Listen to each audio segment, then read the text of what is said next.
نہ دیکھو دنیا کی طرف، دنیا رلا دیتی ہے، نہ راضی کرو بندوں کو، بندے تھکا دیتے ہیں، نہ پیچھے بھاگو ہر وقت دنیا داروں کے، یہ انسان کو کمزور کر دیتے ہیں۔ وہ تو کریم ہی بڑا ہے، دو آنسو زمین پر بعد میں گرتے ہیں، بندے کے گناہ سارے پہلے معاف فرما دیتا ہے۔ یاد رکھنا، کسی شخص کی بلیک میلنگ کا کبھی شکار نہ ہونا، کبھی کسی کی میٹھی اور مسجع مکفہ باتوں کا شکار نہ ہونا۔ کوئی کیا کر سکتا ہے اگر اللہ مددگار ہو تو؟ جس کو رب کریم اٹھانا چاہے اسے کوئی گرا سکتا ہے؟ ہم یہ ڈرے ڈرے سہمے سہمے پریشان فیصلہ کرنے کی طاقت نہیں، مجھے چلنا چاہیے کہ نہیں، اٹھنا چاہیے کہ نہیں، کرنا چاہیے، اٹھ باندھ کمر کیوں ڈرتا ہے؟ پھر دیکھ خدا کیا کرتا ہے۔ حضرت عبداللہ ابن عباس فرماتے ہیں میرے نبی پاک علیہ السلام نے میری تربیت فرمائی۔ یہ نوجوان دوست میری بات لکھ لیں، پریشان لوگ میری بات لکھ لیں، جن کے پاس قوت فیصلہ نہیں وہ اس بات کو لکھ لیں۔ حضرت عبداللہ ابن عباس فرماتے ہیں میرے نبی پاک علیہ السلام نے مجھ سے فرمایا تھا، عبداللہ سن، اگر ساری دنیا مل کے تیرا کوئی نفع کرنا چاہے، کر نہیں سکتی جب تک میرے رب کی رضا نہ ہو۔ اور فرمایا ساری دنیا مل کے تیرا کچھ بگاڑنا چاہے تو عبداللہ بگاڑ نہیں سکتی جب تک رب کریم کی حکمت کا تقاضا نہ ہو۔ لوگوں سے ڈرنا، لوگوں کی طرف دیکھنا، ماحول دیکھ کے اپنے راہ کا تعین کرنا، ہر بندے کے خیالات کے مطابق ڈھلنے کی کوشش کرنا، فلانا نہ ناراض ہو جائے، فلانا نہ ناراض ہو جائے، وہ جس نے ہونا ہو جائے، بس رب رسول ناراض نہ ہو۔ اپنی زندگی میں اپنے مالک کو مولا جان کے، بل اللہ مولاکم، اللہ تمہارا مولا ہے، وَهُوَ خَيْرُ النَّاصِرِينَ، وہ بہترین مددگار ہے۔ توجہ جب بھی کریں رب کی جانب کریں، اپنے دل کا قبلہ درست رکھیں، سوچوں کے زاویے سیدھے رکھیں۔ میرے بھائی، مالک جب بندوبست کر دے نا، جب مالک بندوبست کر دے، پھر ایسا بندوبست کرتا ہے کہ لوگوں کے پاس نا چارہ نہیں رہتا۔ حضرت مریم رضی اللہ تعالی عنہا پاک باز تھیں، مسجد میں رہی تھیں، پر مالک کی حکمت کے تقاضے بڑے عجیب ہے نا۔ پھر جناب مریم کو اللہ تعالیٰ نے بغیر شوہر کی اولاد عطا کر دی۔ یہ بات ہی ایسی تھی، وہ کسی نے کہا تھا کہ مخلوق تو فنکار ہے اس درجہ کے پل بھر میں سنگے در کعبہ سے بھی اصنام تراشے، تم کون ہو کیا چیز ہے داغے کبابی، لوگوں نے تو مریم پہ بھی الزام تراشے۔ تو لوگوں نے کہا کدھر سے لے آئی بچہ، تیرا باپ تو ایسا نہیں تھا، کہاں سے لے آئی؟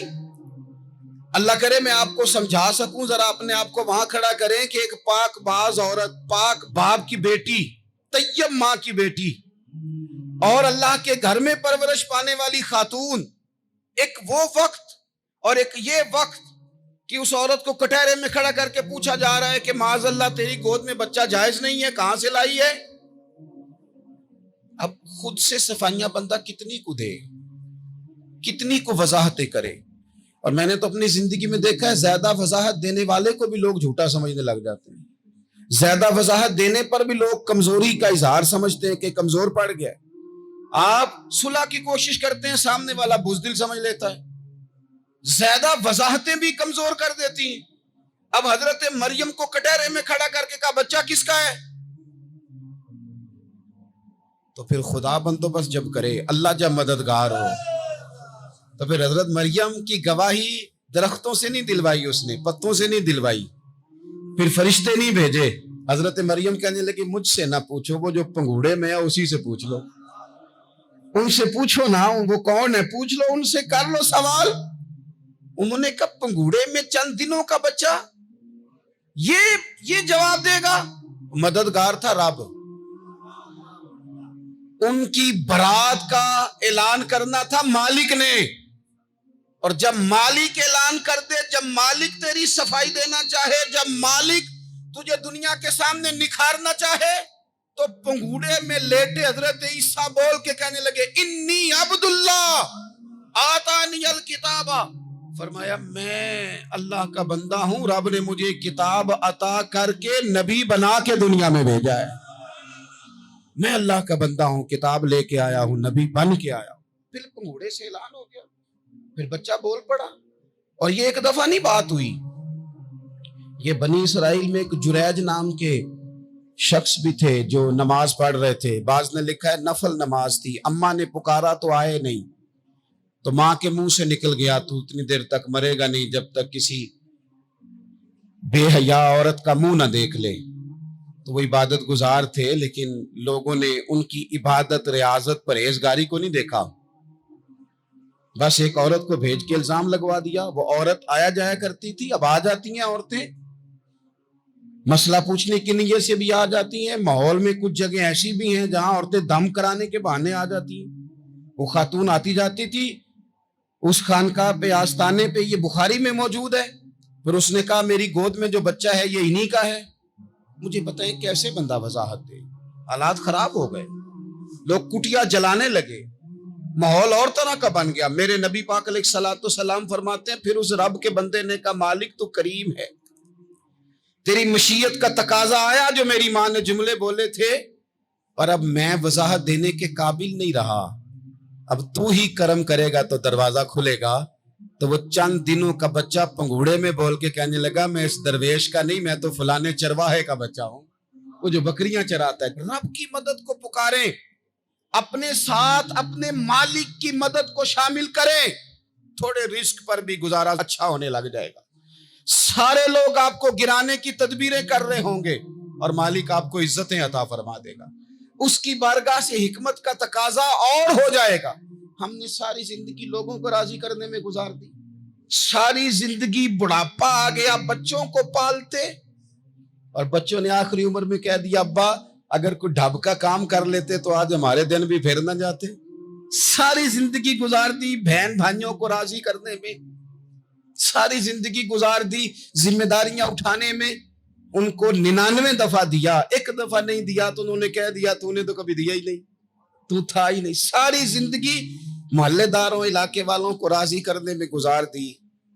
اور میں نے ایسے لوگ بھی دیکھے دین کے لیے وقت گزارا, لیکن جب بڑھاپے میں دانت کام نہ کرتے تھے تو وقت کے مفتیوں کو بھی مسجدوں کی کمیٹیوں نے کہہ دیا اب آپ کی سمجھ نہیں آتی, ہم نے خطیب کو یور رکھنا ہے.